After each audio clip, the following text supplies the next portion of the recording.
पिछले एपिसोड में समीर ने नंदिनी की सारी उटपटांग हरकतों को, नखरों को उठाया था और उसे ये सब बहुत अच्छा लग रहा था। बहुत जल्द उनका बेबी आने वाला था और फिर वो दिन भी आ गया और नंदिनी ने एक प्यारी सी बेटी को जन्म दिया। दोनों ने उसका नाम निया रखा। निया अब दोनों की लाइफ का हिस्सा बन चुकी थी। समीर एक पल के लिए भी उससे दूर नहीं रह सकता था। अब आगे। अब वक्त तेज़ी से बढ़ने लगा। समर सिंह का बेटा 8 साल का हो चुका था और उसे और एक बहन थी जो कि 2 साल की थी। आशा की लड़की भी अब 8 साल की हो चुकी थी और उसे एक और लड़की हुई थी जो 1 साल की थी। इस बीच गीता की शादी समीर के मैनेजर राजेश से हो गई थी। गीता अब उसकी शादीशुदा लाइफ में खुश थी। बहुत जल्द उनके घर भी बेबी आने वाला था। निया अब 4 साल की हो चुकी थी।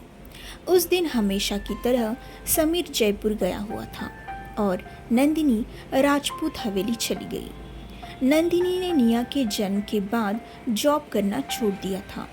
वो पूरी तरह से अपनी मदर की ड्यूटी निभाने में व्यस्त थी। दादीसा और मासा उसका इंतज़ार कर रही थी क्योंकि उसने फ़ोन करके बता दिया था कि वो आ रही है।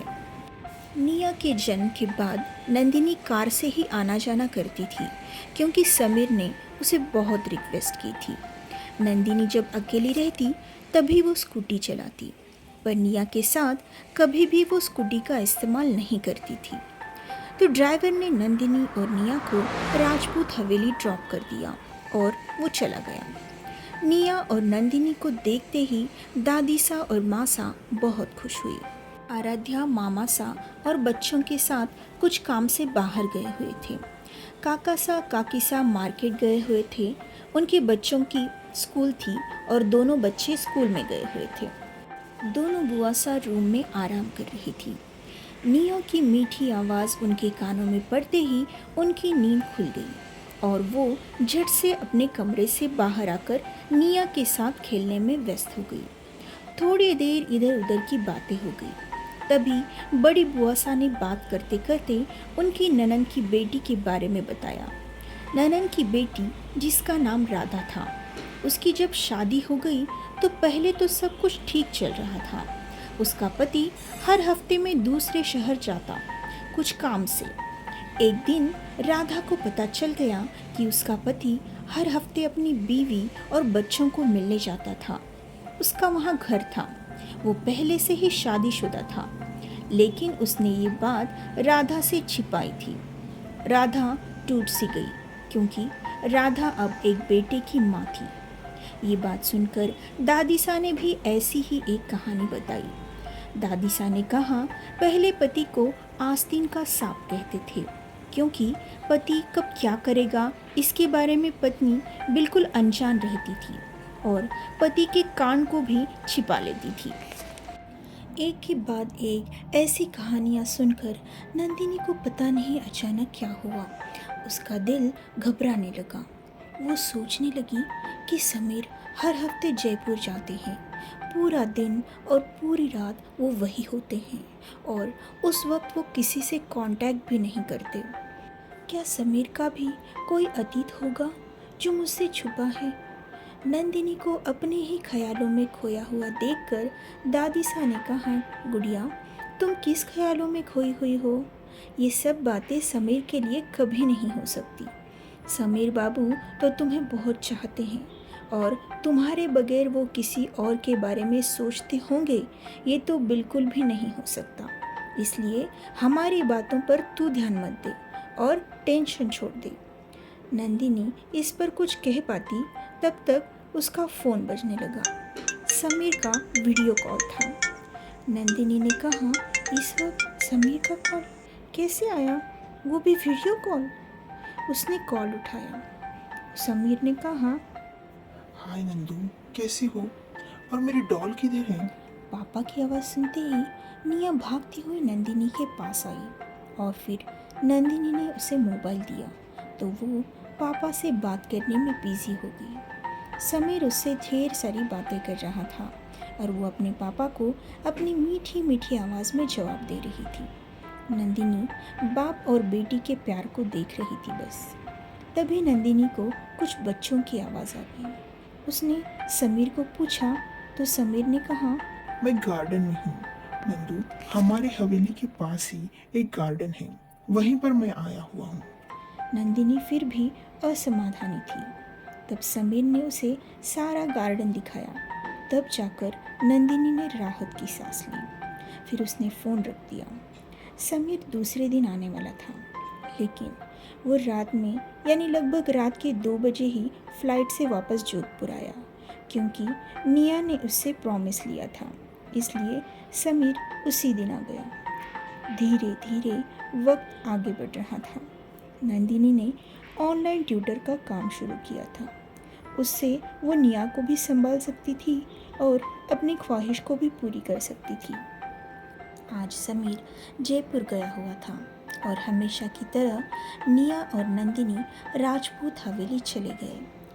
वहाँ जाने के बाद नंदिनी ने सबको बताया कि आज समीर का बर्थडे है और वो समीर को सरप्राइज़ देना चाहती है जयपुर जाकर। लेकिन वो जल्दी जाकर तैयारी करना चाहती थी और उसके बाद शाम में सब परिवार वालों के साथ समीर की बर्थडे पार्टी का सेलिब्रेशन करना चाहती थी। उसके साथ उसे समीर को एक और खुशखबरी भी देनी थी, जो समीर के लिए बर्थडे का गिफ्ट होने वाला था। वो ये बात सबसे पहले समीर को ही बताना चाहती थी। वो चाहती थी कि वो अकेली ही जयपुर चली जाए, लेकिन बापूसा ने कहा वो अकेली न जाए, क्योंकि उसके साथ निया है, तो कोई नंदिनी के साथ होना चाहिए। इसलिए उन्होंने मामासा से पूछा, लेकिन उस वक्त मामासा की इम्पोर्टेंट मीटिंग थी, इसलिए वो नहीं जा सकते थे। बापूसा को भी काम था, इसलिए वो भी नहीं जा सकते थे। लेकिन काकासा का वहाँ पर जयपुर में काम था, तो काकासा ने कहा मैं नंदिनी के साथ चला जाऊंगा। और फिर काकासा और नंदिनी मिलकर जयपुर चले गए। बीच रास्ते में नंदिनी बहुत ही एक्साइटेड हो गई थी, लेकिन पता नहीं एक अजीब सी घबराहट भी हो रही थी उसे। 2 घंटे में वो जयपुर पहुंच गए। वहाँ से टैक्सी से वो लोग मित्तल हवेली चले गए। फाइनली वो मित्तल हवेली पहुंच गए। टैक्सी से उतरकर वो हवेली के अंदर चले गए। नंदिनी के पास हमेशा से हवेली की चाबी रहती थी, इसलिए उसने जैसे ही चाबी से दरवाज़ा खोला तो सामने उसने समीर को देखा, जिसके सामने 2 बच्चे खड़े थे, साधारण 11 या 12 वर्ष के। वो समीर को पापा पापा कहने लगे थे और कुछ जिद कर रहे थे, और समीर उनको हंसकर कुछ समझाने की कोशिश कर रहा था। निया पापा को देखकर भागती हुई समीर के पास गई। बच्चों ने निया को देखा तो बहुत खुश हो गए और समीर से कहा, अरे वाह पापा, देखो निया आ गई है, हमारी बहन आ गई है। बच्चों की बातें सुनकर नंदिनी के पैरों तले ज़मीन खिसक गई। बच्चे समीर को पापा कह रहे थे, निया को बहन कह रहे थे। सच क्या था, नंदिनी समीर के मुंह से सुनना चाहती थी, लेकिन अचानक हुए इस घटना से नंदिनी के मुंह पर मानो ताला लग गया था। उसके हाथ से बर्थडे सेलिब्रेशन का सारा सामान नीचे गिर गया। निया को देखते ही समीर अचानक गंभीर हो गया। निया को गोद में उठाकर नंदिनी की ओर देखने लगा। नंदिनी की आँख से आंसू जारी हो गए थे और काकासा गुस्से से आग बबूला हो गए थे। दोनों बच्चों ने नंदिनी और काकासा को देखा तो नंदिनी को छोटी मम्मी और काकासा को नाना सा कहने लगे। अब नंदिनी की सहन शक्ति खत्म हो गई। नंदिनी भागते हुए उसके कमरे में गई और दरवाज़ा अंदर से बंद कर लिया।